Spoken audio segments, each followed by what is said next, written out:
All right, today we are talking about translations of functions. So it's a quick kind of break from our work with polynomials. We're still going to use them as examples, but we're going to kind of be working on something else before we go back to them. So we kind of started off with the explore activity where we typed the following functions on the left into our first two rows of Desmos. So this red and blue function here. And then we explored around and tried to modify just the second row to achieve the following. So shifting the blue up 3, shifting the blue down 3, shifting the blue right 3, and shifting the blue left 3.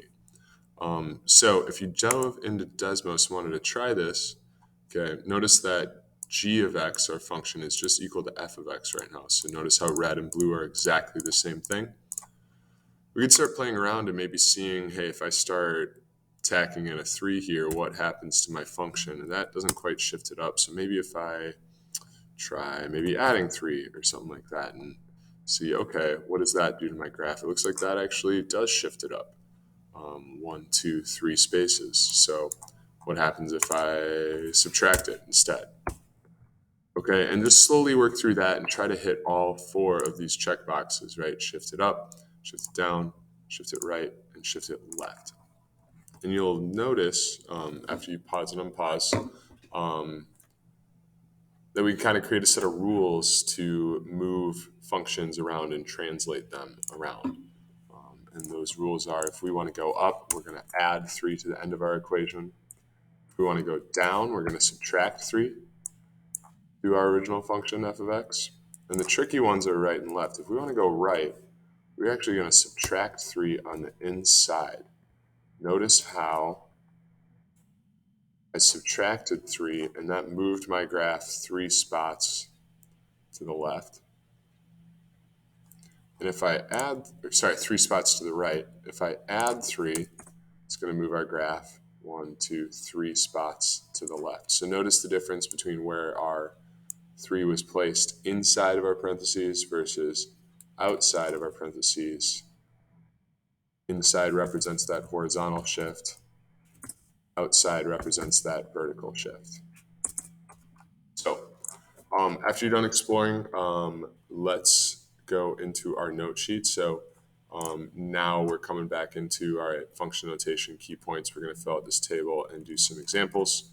So first things first, let's just jot down kind of what function notation means. We've been using it a lot. We've been talking about it a lot.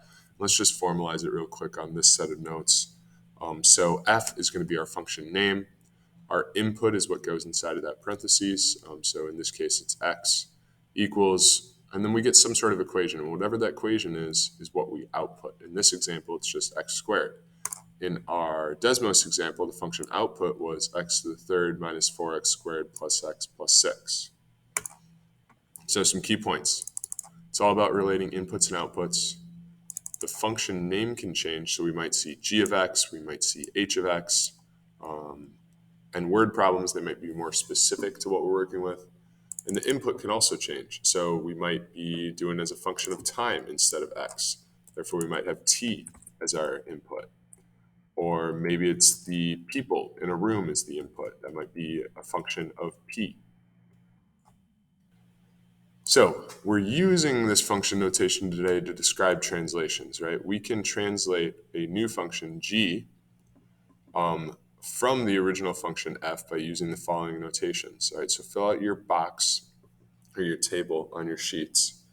If we place a number c at the end of the equation and we're going to add it, it's going to shift our new function up. If we place it at the end of the equation, we subtract, it's going to shift it down. If we subtract from our input inside our parentheses, it's going to shift it right. And if we add inside our parentheses, it's going to shift it left. And these two, the right and the left, they are the opposite of what we expect. So please, please, please pay attention when working with those.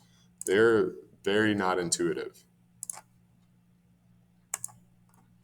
So moving on to some examples, we're just going to describe the direction of amount that g of x is shifted from the original function f of x. So example 1, g of x equals f of x minus 4. If we kind of reference back to our chart here, Okay, we see, all right, if I'm subtracting a value, then I am shifting down. So in this case, we are shifting down 4 units.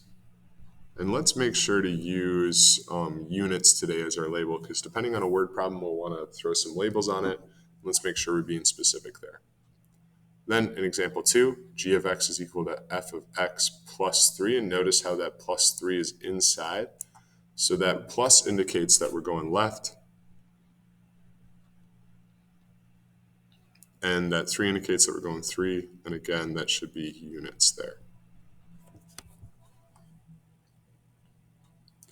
So example 3 and 4, try for yourself. Pause your screen, unpause it when you're ready. And notice that example 4 has 2 shifts going on. So check those out.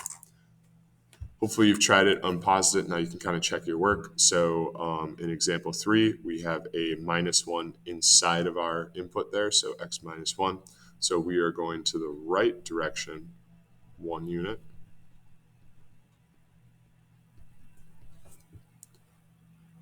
And if we look at example 4, we have this -2 inside of our input. So we're going right again, this time right 2. And we're going up 6 and up 6 units, because we have that 6 tacked on at the end. All right, now we're going to kind of go the other direction. I'm going to tell you a shift that we're going to try to make. Writing a function g of x as a translation of f of x. And you're going to write that function. So if we wanted to go up 4, we're going to write g of x equals our original function f of x. And we're going up, so it's going to tack on at the end, plus 4. If we want to go left 7, okay, we can start it the same way. We'll write that new function g of x equals f. But now we're going left and right. So we're going to go inside our parentheses. And this is the one that goes opposite if you look back at your table. So we're going to go x plus 7 to move to the left there. Now, I want you to try examples 7 and 8 on your own. So pause your screen, try it, unpause when you're ready to check your work. And so example 7, we got g of x. We're shifting to the right. So we want to put our adjustment inside of our parentheses, so x minus 9. Remember, that's the one where it goes opposite when we're going horizontal. And example 8, g of x. This is 2 shifts that we got to account for. So we're going to go left 1. So that's our x plus 1. And down 3, so we're going to subtract 3 to the end of that statement. And I'll just kind of color code this real quick. The left 1 shift is accounted for inside our parentheses, and the down 3 shift is accounted for at the end of our statement.